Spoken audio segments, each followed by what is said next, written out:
vaccination policies have changed drastically since the early 20th century, when they were primarily emergency medical interventions for whole populations in times of smallpox outbreaks, to the policies of today, when they primarily target infants and young children for non-emergency prevention of many diseases of varying severity.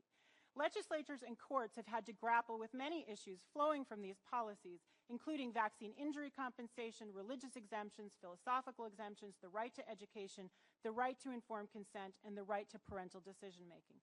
I provide a few examples of court decisions related to vaccination from courts in different countries.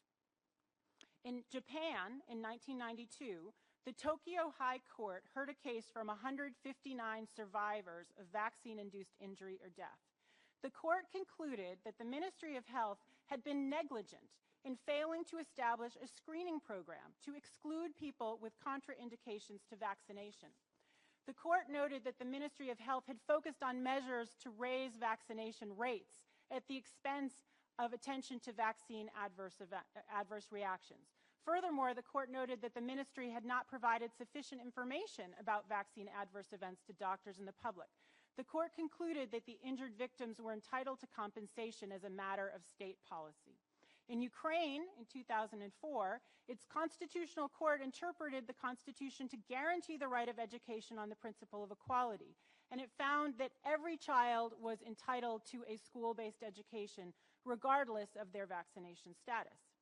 The Turkish Constitutional Court in 2015 upheld the principle of parental consent and that it was necessary for the vaccination of children and infants. It found that despite the Ministry of Health's assurance that childhood vaccinations are in the best interest of the child, the infant's interest in bodily integrity may only be violated for medical necessity and based on law, and that was not the case for routine vaccinations.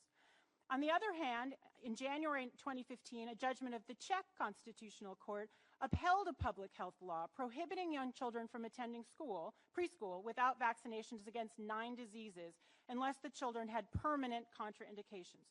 But the judgment was over a stinging dissent, arguing that the court's decision was more politically motivated than based on a rigorous constitutional analysis.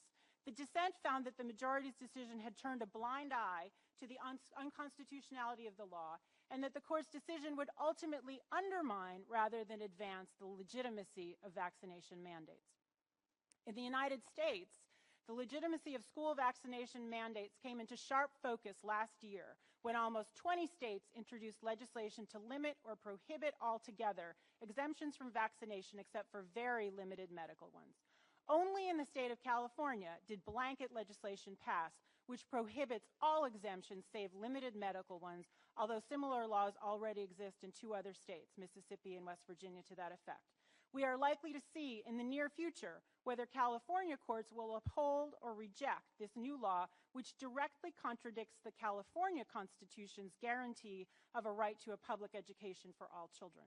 We will see whether courts are prepared to endorse a new kind of school segregation against 225,000 children whose vaccination statuses do not conform perfectly to California's dictates. With over 270 vaccines in the global research and development pipeline, the role of law and courts in upholding or rejecting vaccination mandates and in compensating the victims of vaccine injury is critical. As we all understand, healthcare is a big business the world over, and vaccines represent a growing medical market with increasingly high profit margins. If we don't adhere to first principles of the rights to life, liberty, and bodily integrity of the individual, and the right to prior, free, and informed consent in medicine, we may find ourselves with both known and unknown harms. To conclude, I paraphrase President Eisenhower's farewell address to the United States in 1961 when he was addressing the benefits and risks posed by the military-industrial complex. I substitute the term medical-industrial complex, which I believe today poses many of the same benefits and risks. He foretold the potential of the disastrous rise of misplaced power exists and will persist. We must never let the weight of this complex endanger our liberties or democratic processes. We should take nothing for granted. Only an alert and knowledgeable citizenry can compel the proper meshing of the huge industrial and medical machinery of health with our methods and goals so that security and liberty may prosper together. in holding scientific research and discovery in respect, as we should, we must be alert to the equal and opposite danger that public policy could itself become the captive of a scientific technological elite. So let us be alert, knowledgeable, and properly integrate the interests of global health security and global liberty. Thank you.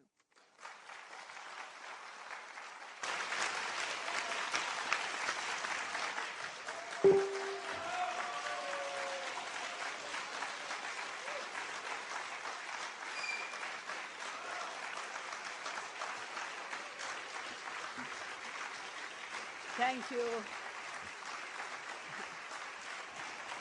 Thank you, Ms. Holland.